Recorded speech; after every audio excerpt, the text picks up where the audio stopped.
Ini tema besar kita. Fa idza qadaytumus salata fadhkurullaha. Fokus. Maka jika Anda telah tuntas mengerjakan salat, segeralah berzikir kepada Allah Subhanahu wa taala. Ingat, amalan pasca salat yang diutamakan apa? Zikir. Saya mau tunjukkan pada Anda satu hal yang sangat mendesak. Kenapa amalan ini begitu sangat ditekankan oleh Al-Quran? Bahkan saking ditekatkannya, kata Allah, perhatikan kalimatnya, qiyaman, baik itu sambil berdiri, wa qu'udan, ataupun Anda punya kesempatan lebih lenggang duduk, wa 'ala junubikum, atau bahkan dalam keadaan Anda sedang payah pun untuk duduk atau bahkan berdiri, boleh sambil berbaring. Perhatikan, saking pentingnya amalan zikir ini, itu Al-Quran seakan menghadirkan semua situasi untuk menggunakan amalan ini. Ya, bukan tidak ingin menoleransi, tapi ada sesuatu yang penting di sini. Saking pentingnya seakan-akan kalau dalam bahasa yang lain, tolong jangan tinggalkan ini. Ya, kalau Anda memang buru-buru, harus langsung bangkit pasca sholat. Ada yang bahkan setelah salam subuh, assalamualaikum, assalamualaikum, saya harus kejar ke tempat pekerjaan, langsung mau berangkat. Nah, terburu-burunya Anda untuk mengejar pekerjaan itu tidak menghalangi Anda untuk berzikir.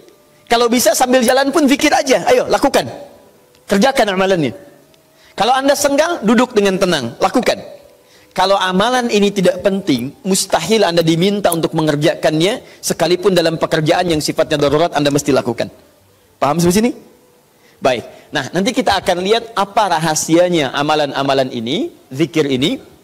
Kemudian kita nanti akan urutkan seperti pertemuan lalu telah saya turunkan beberapa bagian-bagiannya. Nanti kita akan gali apa esensi dan rahasia di balik kalimat-kalimat zikir yang kita sampaikan itu. Baik, saya percepat. Zikir seperti pertemuan lalu adalah setiap aktivitas yang mampu mengingatkan dan mendekatkan kita dengan Allah Subhanahu wa taala. Jadi ada dua nih. Satu ingat, kedua dekat. Awas, ini selalu menyatu, terkait, berkelindan, tidak akan pernah berpisah. Di orang yang ingat Allah pasti memiliki kedekatan dengan Allah. Jelas ya? Baik, jadi kalau cuma ingat tidak membuat dia dekat, ini bermasalah. Ketika seseorang ingat pada Allah, hubungannya menjadi dekat dengan Allah. Ketika menjadi dekat, maka dia akan dipelihara oleh Allah Subhanahu wa taala. Dipelihara dari maksiat dan segala yang menyulitkan dia dalam kehidupannya. Makanya mustahil ada orang berzikir tapi berbuat maksiat kepada Allah. Apa nih? Mereknya Akhir TV. Jangan, itu bir. Oh, pakai bismillah dulu lah, mungkin berkurang dosanya dikit. Enggak bisa. Jadi tidak akan bersanding taat dengan maksiat. Anda ingat Allah, mustahil berbuat maksiat. Ya, maaf, seorang karyawan yang ingat Allah tidak akan bermaksiat dalam pekerjaannya. Seorang ibu istri yang ingat Allah tidak akan bermaksiat dalam rumah tangganya. Seorang anak yang ingat Allah tidak akan pernah bermaksiat dalam kehidupannya. Maka dari itu, nanti kita akan lihat puncak zikir, apakah hanya dalam pasca sholat saja atau dalam aktivitas yang lainnya. Maka yang pertama, ini akan membantu mengingatkan dia kepada Allah. Yang kedua, membuat hubungannya dekat dengan Allah Subhanahu wa taala. Nah, amalan ini ada setidaknya 6-7 amalan. Hari ini saya janjikan untuk mengurutkan amalan-amalan ini.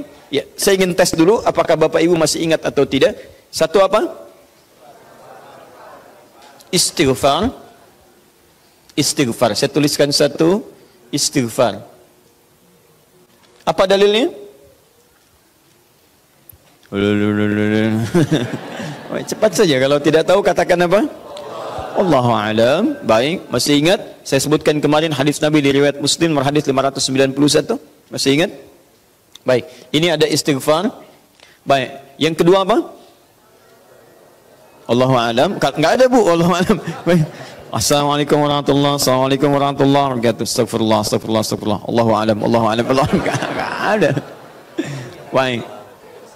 Baik, kita lihat ini istighfar atau masuk kepada kalimat thayyibah. Dalilnya Quran surah keempat ayat 103, kan? Kemudian yang kedua, bisa juga bacaan Al-Quran. Bacaan Al-Quran. Baik, Quran surah ke-15, dalilnya ayat ke-9. Ya inna nahnu nazzalna dzikra. Kami telah turunkan Al-Quran sebagai zikir. Jadi kalau Anda baca Al-Quran, itu Anda sedang berzikir. Kemudian bisa juga hafalan Al-Quran. Anda menghafal misalnya.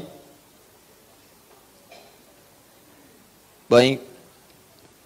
Misal, Anda tidak membaca, tapi selesai sholat Anda membacakan ayat-ayat Quran sebagai hafalan. Ada ayat kursi misalnya, ada 3 surah yang terakhir, ada kemudian ayat pertama sampai 5 misalnya, Al-Baqarah, ya ada ayat-ayat yang lainnya, hafalan misalnya. Begitu Anda bacakan, Anda sedang berzikir. Dalilnya Quran surah ke-54, ayat 17, ayat ke-22, ayat 32, ayat ke-40. Ketika Allah menyebut para penghafal Quran, menyebutnya dengan proses berzikir. Walaqad yassarnal Qur'ana lidzikri. Kami telah mudahkan Al-Quran sebagai zikir. Ya, hafalan di sini zikir. Untuk dihafal, untuk berzikir. Jadi kalau Anda pasca sholat kemudian membaca ayat-ayat Quran dalam hafalan bukan menggunakan mushaf, maka Anda sedang berzikir kepada Allah Subhanahu wa Ta'ala. Dan nilainya 4 kali lebih banyak dibandingkan dengan yang membaca. Ya. Nah. Apa? Doa. Doa itu juga sebagai zikir.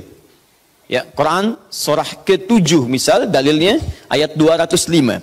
Wadhkur rabbaka fi nafsika tadarruan wa khifatan wa dunal jahri minal qaul. Ketika Allah meminta kita berdoa, kalimat doanya dalam bahasa perintah menggunakan kata zikir. Wadhkur rabbaka. Ayo minta, berdoa, sebut zikir kepada Rabbmu dalam dirimu dengan perasaan penuh harap, penuh ketawaduan. Minta kepada Allah. Jadi ketika Anda diminta untuk memohon berdoa kepada Allah, kalimat doa itu menggunakan zikir. Jadi ketika Anda sedang berdoa, Anda sedang berzikir. Bukankah saat berdoa Anda ingat kepada Allah? Bukankah saat berdoa keadaan Anda menjadi lebih dekat dengan Allah? Nanti kita akan lihat doa apa yang biasa dibaca Nabi pasca sholat dan seperti apa cara memohonnya. Ada rahasianya. Anda tidak menggunakan ini sangat disayangkan. Anda kehilangan momentum, dipercepat untuk memudahkan seluruh proses kehidupan Anda. 5. Masih ingat? Salat. Nanti ada lagi amalan. Pasca salat ada salat. Di begitu selesai assalamualaikum, assalamualaikum, kapan kemudian ini kita mesti tunaikan salat yang ini? Dan ada rahasianya juga. Bahkan salat yang ini boleh jadi akan memberikan syafaat dengan izin Allah kepada hamba-hamba yang dirasakan kurang amalnya. Karena ketika amalan-amalan fardu tidak bisa menolong Anda dari proyek akhirat yang telah Anda cita-citakan untuk masuk surga itu, maka yang akan dicari pertama kali diantaranya adalah amalan yang ini. Maka Anda ketinggalan dari itu yang bisa membuat situasi tegang saat di akhirat. Hati-hati, Anda ketinggalan handphone, perasaan luar biasa sedihnya. Balik lagi ke Andur, dicari-cari lewat CCTV. Tapi Anda ketinggalan yang sunnah, kenapa tidak Anda buru kemudian? Tadi nggak sholat sunnah, besok lagi, Masya Allah. Belum tentu besok dia hidup. Dalilnya Quran surah ke-20 ayat ke-14. Ya, innani anallahu la ilaha illa ana fa'budni wa aqimis salata lidzikri. Saya Allah, tidak ada Tuhan yang layak disembah kecuali saya. Sembah saya. Bagaimana cara nyembahnya? Tunaikan salat sebagai zikir kepada saya. 6. Memperbanyak menyebut Allah, menyebut nama Allah, atau juga dengan al-asma'ul husna. Al-asma'ul husna. Dalilnya Quran surah kedua Al-Baqarah ayat 152. Fadhkuruni adzkurkum. Ayo cepat sebut nama saya, maka aku pun akan mengingatmu. Aku menyebutmu. Di orang yang selalu ingat Allah, nanti Allah akan ingat pada dia. Nanti saya kasih tahu rahasia yang paling besar. Bahkan ada orang yang saat membutuhkan ya dalam persoalan kehidupan kepada Allah, sebelum dia minta, karena Allah telah mengingatnya, Allah ringankan aktivitas kehidupan dunianya. Dia bukan nggak punya masalah, jadi kayaknya nggak kelihatan punya masalah, cuman setiap akan mengalami masalah diringankan oleh Allah sehingga seakan-akan nggak punya masalah. Nanti ini yang akan sangat menentukan bagian yang ke-6 ini, apakah hidup kita akan semakin mudah atau mendapati kesulitan yang berliku. Sebut nama Allah. Ya, bagaimana cara menyebutnya? Bisa disebut nama Allah langsung, bisa disebut dengan Asmaul Husna. Di mana dalilnya? Quran surah ke-17 nanti dari ayat 110 sampai 111-nya. Di ayat 111 tegas dikatakan Qulidullaha. Ayo sebut Allah, panggil, katakan Allah. Awidur Rahman atau Ar-Rahman, ayyamma tad'u falahul asmaul husna. Maka kapanpun Anda bisa memanggilnya, memintanya, Anda boleh memanggil dengan nama yang terbaik sesuai dengan kebutuhan Anda. Nanti saya kisahkan, ada orang baru selesai sholat, kemudian menyebut nama ini, dan satu di antara nama yang paling luar biasa, ketika dia selesai kata Nabi, dari mana kamu tahu menyebut dengan nama itu? Tahukah engkau, jika engkau melakukannya, maka engkau telah memanggil Allah yang dengan panggilan itu jika meminta akan segera diberikan, jika berdoa akan segera dikabulkan. Rahasianya luar biasa. Nanti kalau sudah tiba waktunya. Hadisnya sahih. Ya. Saking sahihnya ini ditempatkan oleh Sayyid Qutb di dalam satu kitab yang Al-Aqaid Al-Islamiyah, padahal kitabnya tentang akidah. Ketika membahas tentang asma wa sifat, nama-nama Allah Subhanahu wa taala. Hadis ini dimasukkan, padahal hadis ini amalan tentang amalan pasca salat. Ketujuh, bagian terakhir. Ini adalah indikator yang paling penting, yang terakhir ini sampai saya pisahkan tersendiri dalam aktivitas harian. Zikir paripurna.